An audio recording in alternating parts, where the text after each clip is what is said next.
오늘 읽은 말씀은 단락을 나눈다면 둘로 나눌 수 있습니다. 첫 번째 단락은 9절에서 11절까지입니다. 두 번째 단락은 12절과 13절입니다. 근데 그 첫 번째 단락의 내용은 예수님께서 요단강에 오셔서 세례 요한에게 세례를 받으실 때 성령님께서 비둘기같이 우리 예수님께 임하셨다는 내용입니다. 10절 말씀 우리 다시 한번 읽어보겠습니다. 곧 물에서 올라오실새 하늘이 갈라짐과 성령이 비둘기같이 자기에게 내려옴을 보시더니 라고 했습니다. 누가복음 4장 1절은 이걸 조금 다르게 표현을 했는데요, 예수께서 성령의 충만함을 입어 요단강에서 돌아오사 이렇게 돼 있어요. 그 요단강이 바로 세례 받으신 곳이죠. 성령 충만하셨다 이렇게 돼 있어요. 여러분, 이건 굉장히 중요한 걸 가르쳐 줍니다. 예수님께서 메시아로 이 땅에 오셔서 아직 설교를 한다거나 병든 자를 고친다거나 아무 사역도 시작하지 않으셨습니다. 사역을 시작하시기 전에 제일 먼저 하신 것이 세례 받음과 성령으로 충만케 되시는 거였어요. 이게 왜 중요하냐 하면 예수님께서도 먼저 성령으로 충만하게 되신 그 다음에 사역을 시작하신 것처럼 오늘 우리들도 하나님의 사람이 되고 하나님의 사람으로 살고 하나님의 사람에게 주어진 사명을 감당할 때 제일 먼저 이루어져야 될 일이 우리 안에 성령님의 임재와 충만함이 있어야 된다는 거, 그걸 우리에게 가르쳐 주기 때문입니다. 여러분, 예수님을 믿는 성도와 그렇지 않은 사람을 어떻게 구분할 수 있을까요? 겉으로 보면 다 비슷해 보이잖아요. 그 결정적 차이는 그 안에 하나님의 영의 임재가 있는지 없는지 바로 그겁니다. 성령님께서 함께 하시지 않으시면 아무리 개인적으로 탁월한 능력을 가졌다 할지라도 하나님의 사람으로 살 수 없습니다. 그러나 성령님께서 우리를 붙드시면 우리가 아무리 개인적으로 연약하고 부족하더라도 하나님의 사람으로 살아갈 수 있는 것입니다. 만약에 우리 속에서 하나님의 성령이 거두어지고 떠나신다면 그때 우리는 빈 껍데기만 남게 되는 것입니다. 여러분, 이스라엘의 첫 번째 왕 사울, 한때는 그에게도 하나님의 영이 임해 계셨는데 그가 교만하고 하나님께 불순종할 때 하나님의 영이 떠나시고 나니까 그는 빈 껍데기만 남아 있습니다. 여러분, 그 얘기가 사무엘상 16장 14절에 나오고 있죠. 여호와의 영이 사울에게서 떠나고 여호와께서 부리시는 악령이 그를 번뇌하게 한지라. 여러분, 성령님은 우리에게 기쁨과 평강으로 오지만 그 성령께서 떠나시고 나면 악령이 들어와서 역사를 해서 번뇌하게 한다. 그러니까 사울은 신분은 여전히 이스라엘의 왕이었지만 그는 껍데기만 남은 존재가 됐고 고통과 번뇌의 삶이 그를 힘들게 했던 걸 우리가 알지 않습니까? 그런데 보세요, 사울에게서는 하나님의 영이 떠나신 반면 베들레헴의 목동인 다윗에게는 하나님의 영이 크게 감동하였습니다. 그게 사무엘상 16장 13절입니다. 사무엘이 기름 뿔병을 가져다가 그의 형제 중에서 그에게 부었더니 이날 이후로 다윗이 여호와의 영에게 크게 감동되니라. 여러분, 이 말씀대로 오늘 우리에게도 하나님의 영이시며 예수님의 영이신 성령께서 임하시고 우리 안에 크게 역사해 주시기를 간절히 기원하는 것입니다. 베들레헴에 보잘것없던 목동 소년이 어떻게 이스라엘의 왕이 되었나? 전적으로 성령께서 그 속에 계셨기 때문입니다. 여러분, 그걸 다윗 본인도 알고 있었어요. 내가 뭐 있었나? 내가 무슨 능력이 있었나? 하나님의 영이 내게 임하셔서 골리앗도 이기게 하셨고 나를 여기까지 인도하셨지, 만약에 성령께서 떠나시면 나는 사울이 껍데기만 남듯이 그렇게 되고 말 거다. 이거 다 다윗도 잘 알고 있었어요.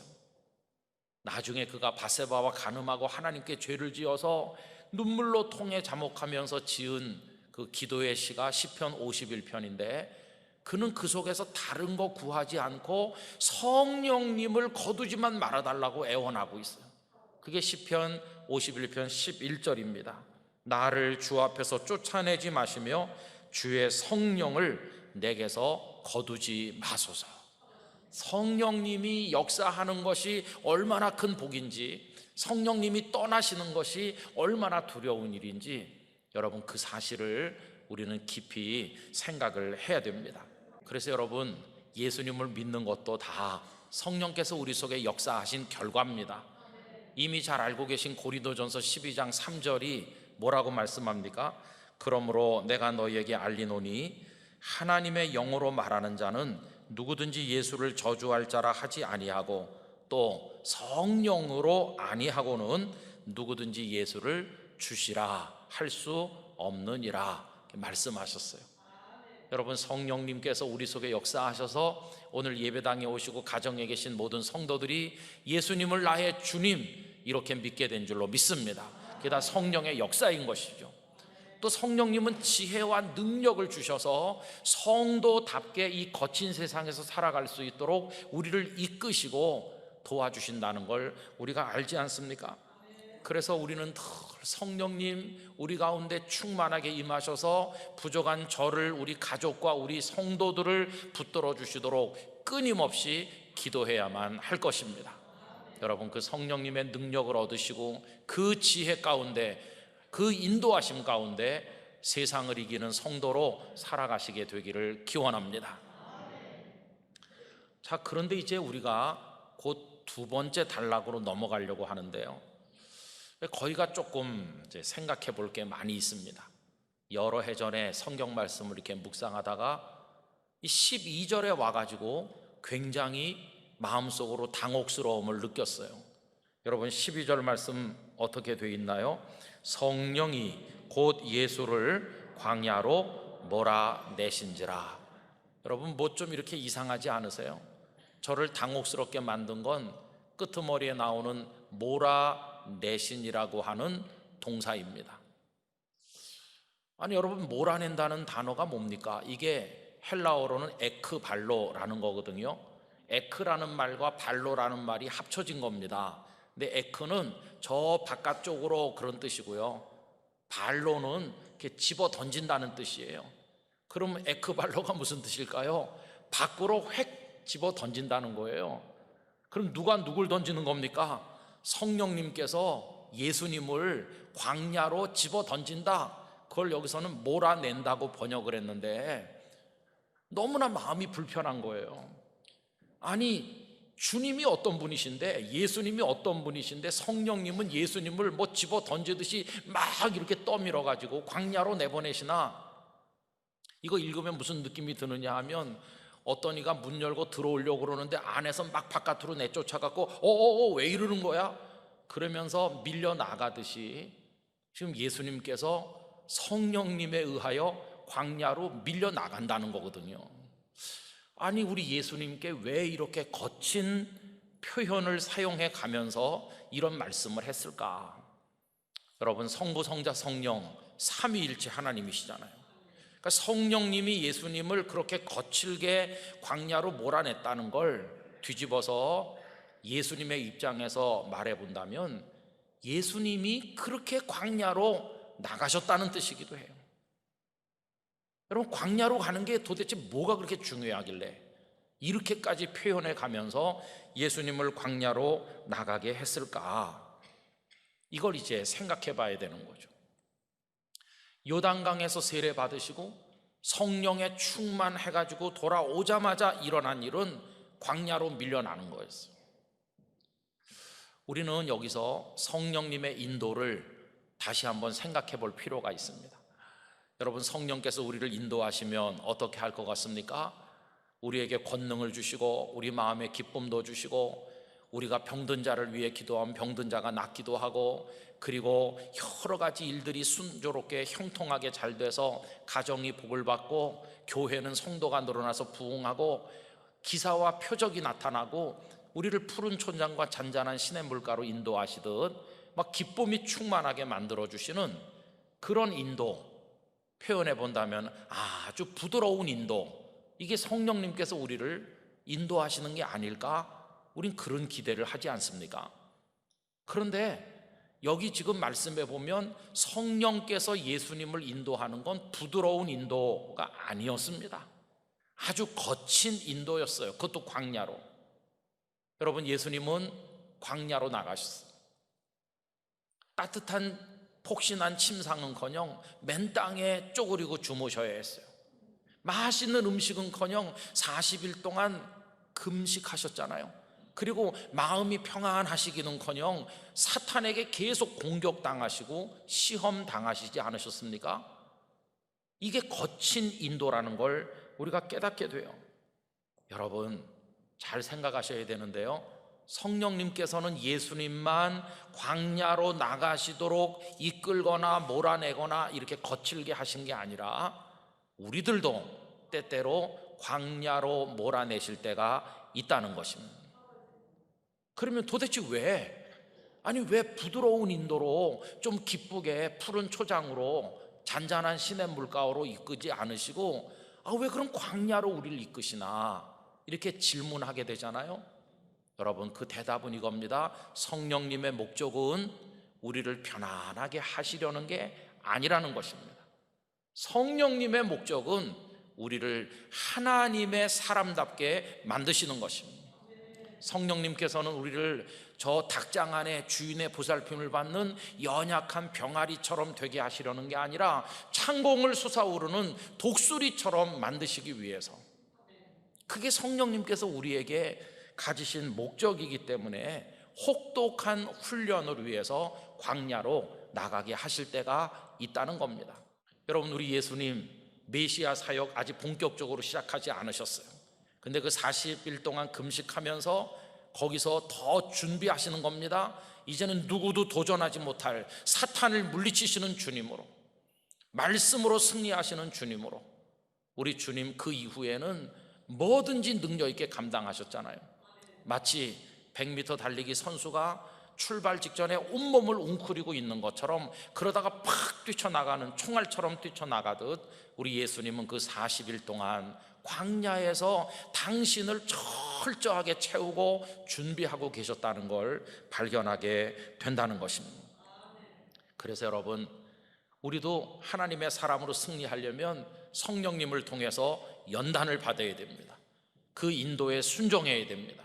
때때로 성령께서 광야 같은 곳으로 거칠게 인도하시는 것처럼 느껴지실 때 거기에도 순종하시고 그 인도에 따르시기를 바라는 것입니다. 하나님 왜 이러세요? 이렇게 하는 것이 아니라 하나님께서 나를 더 강한 성도 되게 하시려고 나를 광야로 나가게 하시는구나, 이걸 알아야 됩니다. 그래서 여러분, 성령님의 인도를 받아야 비로소 그 사람이 죽음의 율법에서 벗어나고 하나님의 자녀가 된다고 성경이 우리에게 가르치고 있는데, 갈라디아 5장 18절 말씀, 너희가 만일 성령의 인도하시는 바가 되면 율법 아래 있지 아니하리라 하셨습니다. 또 로마서 8장 14절, 무릇 하나님의 영으로 인도함을 받는 사람은 곧 하나님의 아들이라. 할렐루야. 뒤집어 말하면 하나님의 영으로 인도받기를 거절하는 사람은 하나님의 자녀가 아닌 것이에요. 성령님, 저를 인도해 주세요. 거칠게 끌고 가셔도 괜찮아요. 광야도 괜찮습니다. 어디든지 저를 끌고 가셔서 훈련시키셔서 제가 세상을 이기는 성도가 되도록, 강한 하나님의 사람 되도록 만들어 주시옵소서. 이렇게 해야만 된다는 것입니다. 그럼 여러분, 우리가 광야로 이제 갔다 합시다. 그럼 예수님처럼 광야로 우리가 이끌림 받아 가면 거기서는 어떤 일이 벌어지는가? 첫째는요, 광야에서는 밖을 향해 나가는 삶 대신에 우리의 안을 향해 나가는 여행이 시작이 된다는 것입니다. 여러분, 광야에는 뭐가 있나요? 오늘 말씀 13절을 다 같이 읽어보실까요? 광야에서 40일을 계시면서 사탄에게 시험을 받으시며 들짐승과 함께 계시니 천사들이 수종 들러라, 이렇게 되어 있죠. 광야에 있는 거 뭐 있습니까? 우선 그 광야 자체가 있죠. 그 땅바닥에 돌도 있고 이거 광야가 있죠. 그리고 들짐승도 있는 거예요. 그리고는 거기 예수님을 시험하는 사탄도 있고요. 그 다음에 나중에 예수님께 수종든 천사들도 있어요. 다 있어요, 다 거기. 근데 없는 게 하나 있어요. 뭐가 없나요? 사람은 없는 곳이에요. 이게 참 의미심장한 겁니다. 그럼 보세요. 예수님께서 이 세상에 오신 목적, 광야를 향해 설교하러 오셨나요? 들짐승을 고쳐주러 오셨나요? 아닙니다. 예수님께서 이 땅에 오신 목적은 사람들에게 말씀을 전하고 사람들을 살리고 사람을 일으키고 사람 위해서 오셨어요. 그러면 예수님은 사람들이 많이 모인 곳으로 가셔야 될 거 아니겠어요? 근데 지금 사람들 많이 모인 곳으로 가시기 전에 참 역설적인데요, 사람이 하나도 없는 곳으로 오신 것이에요. 사람들이 있는 곳으로 가려면 그들에게로 바깥으로 가야 되는데 사람이 하나도 없는 곳으로 먼저 가셨다는 건 사람들에게로 가시기 전에 당신 내면으로 들어가는 게 먼저임을 우리들에게 알려주신다는 거예요. 그런데 여러분, 지금까지 우리 한국교회가 익숙한 성령님의 역사는 뭘까요? 방향이 반대예요. 우리들은 바깥으로만 나가려고 그러지 우리 안으로 향할 줄을 모릅니다. 그래서 성령 충만하니 능력 받았느니 하는 이들은 사람들을 향해서 설교하기를 좋아하지 자기 자신을 향해서는 설교하지 않아요. 나 다 알아. 나는 그 말씀 다 아는 사람이야.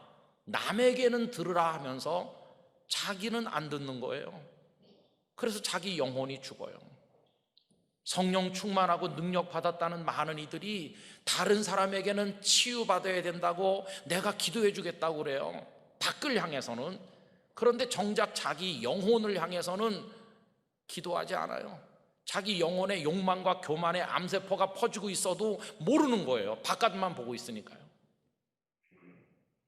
다른 사람은 섬기고 다른 사람은 사랑해 주겠다고 하는 이들은 많지만 자기 자신을 제대로 사랑할 줄 모르는 사람이 많아서 자기는 왜곡된 인생을 살고 병든 인생을 사는 경우가 너무 많은 거예요. 성령 충만하다는 이들이 향하는 방향이 바깥으로만 향하지 자기 내면을 향해 안으로는 향하지 않는 거예요.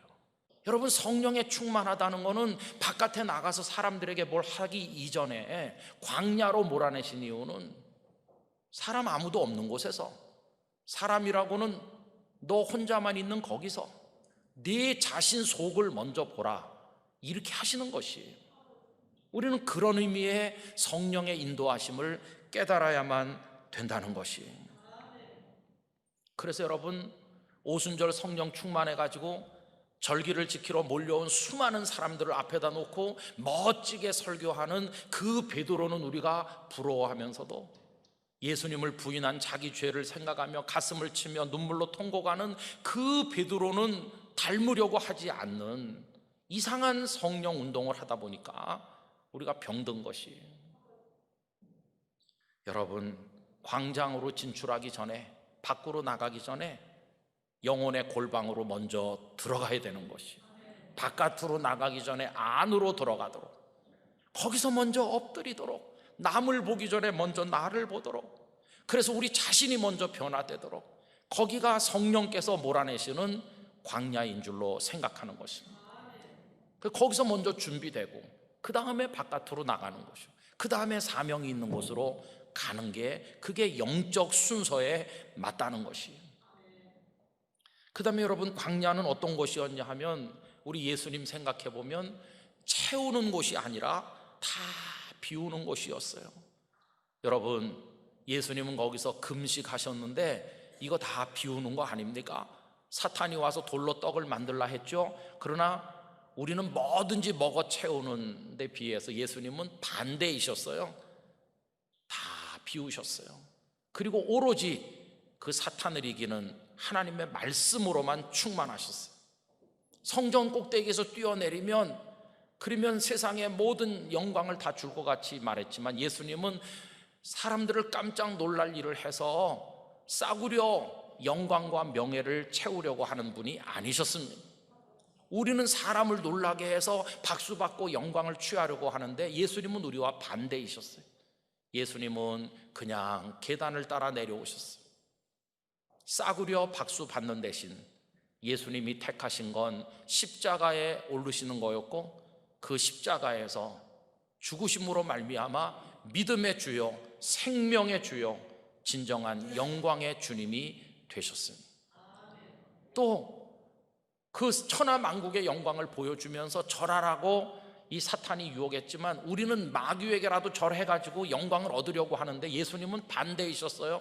그 모든 거 다 비우시고 우리 주님은 하나님으로만 충만하셨던 분이셨어요. 여러분, 광야는 그래서 부정한 욕심과 모든 유혹을 다 비우는 곳이라는 걸 우리가 깨닫게 되질 않습니까? 그동안 우리가 지향했던 성령의 역사는요, 성령 충만하면 능력 얻고 이것도 저것도 잘해서 부귀 영화를 누리고 유명해지고 날 가득 채운다, 이렇게 생각했는데 이 광야로 몰고 나가시는 성령은요, 오히려 싹 비워 정결한 영혼이 되도록 하시는 성령이심을 깨달아야만 될 것입니다. 그래서 우리를 때로는 광야로 몰고 나가시는 거예요. 여러분, 저는 우리 영락교회가 이런 성령의 인도하심을 체험하는 교회가 되기를 원합니다. 그거 먼저 체험을 해야 됩니다. 그거 먼저 체험하고 오순절 성령의 역사로 옮겨갈 때 우리들은 건강한 그리스도인으로 하나님을 섬길 수 있는 것입니다. 이중표 목사님 이런 말씀하셨어요. 교인을 많이 모으는 거 어려운 일이 아니다. 죽기를 각오하고 나가서 사람들을 데려오면 사람을 더 모을 수도 있다. 그리고 어느 분야에서 300권 정도의 책만 읽으면 그 분야의 웬만한 전문가 소리 들을 수 있고 권위도 가질 수 있고 와 대단해 이런 칭찬도 받을 수 있다. 그거 그렇게 어려운 거 아니다. 그런데 내가 목사로 살면서 가장 어려운 게 뭐였나? 나 자신을 하나님의 사람으로 세워가는 것이었다. 교인이 늘어났고 그리고 알려지고 유명해졌더니 나는 한없이 교만해졌고 다른 동료 목회자들을 우습게 생각했고 성도들을 존경하는 게 아니라 어린아이 취급을 했고 누가 뭐라고 말하면 모르면 가만히 있어요, 이렇게 윽박질렀다. 나는 내 속이 썩어가는 거 몰랐네. 그런데 하나님께서 성령으로 나를 혹독하게 훈련하시다. 여러분, 그 목사님은 어떤 훈련을 받으셨을까요? 성령께서는 그 목사님을 광야로 몰아내셨는데 그냥 품위 있게 걸어가게 한 게 아니라 진짜 막 몰아냈는데요, 질병이라는 광야로, 병원 침대라는 광야로 몰아내셨어요. 그분은 큰 수술을 연거푸 3번이나 받으면서 광야로 몰고 가시는 성령 안에서 자기 자신의 변화를 경험하게 됐어요. 여러분, 그런 성령님의 역사가 우리에게 있어야 되는 거 아닐까요? 저는 한국 교회가 어려워진 건 이 영적 순서가 뒤틀렸기 때문이라고 생각하고 있어요. 그래서 여러분, 광장으로 나가기 전에 골방으로 가고 광야에 가서 성령님 안에서 우리 영혼이 새로워지고 그리고 난 다음에 온갖 은사로 무장을 해서 그 다음에 광장에도 나가고 그 다음에 역사를 이루게 되기를 소원합니다. 여러분, 그렇게 엎드려서 기도하면 성령께서는 우리를 감화하시고 조금 이따 부를 찬송가 가사처럼 애통하고 회개한 마음을 우리에게 주실 줄로 믿습니다. 영락교회가 정결한 교회, 성령의 강력한 역사 가운데 언제나 연단받으며 정말 교회다운 교회, 성도다운 성도, 이렇게 될 수 있는 그런 은혜를 경험하게 되기를 원합니다.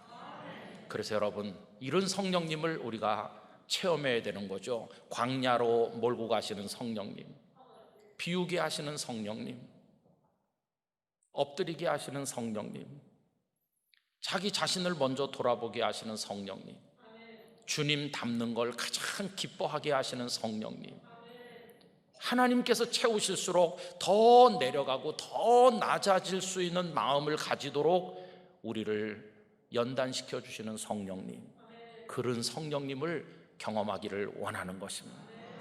그런 마음을 모아서 성령님, 저에게 충만하시고 저를 인도하여 주시옵소서, 그렇게 기도하는 것입니다. 이런 역사가 우리 모든 성도들과 우리 교회 공동체 함께 하시기를 간절히 기원합니다. 기도하겠습니다.